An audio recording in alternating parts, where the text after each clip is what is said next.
Welcome to Penrose Learning, where we make understanding easy. You start by protecting gear and yourself.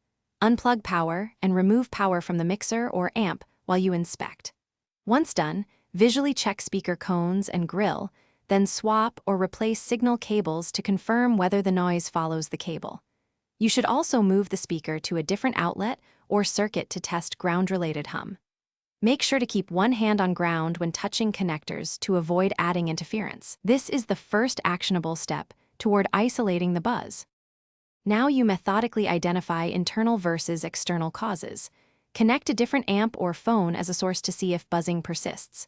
Once done, test for ground loop by using a die box ground lift or by plugging components into the same outlet. If the hum drops, you've found a grounding issue. Next, carefully open the speaker cabinet. Look for loose screws, frayed wiring, or bulging capacitors on the crossover. Because mechanical rattle and failed components often produce intermittent buzzing, you finish by repairing identified faults. Replace bulging capacitors, reflow or resolder cold joints, and tighten driver mounts to eliminate mechanical buzz. Once reassembled, retest at multiple volumes and with different sources to confirm the issue is gone.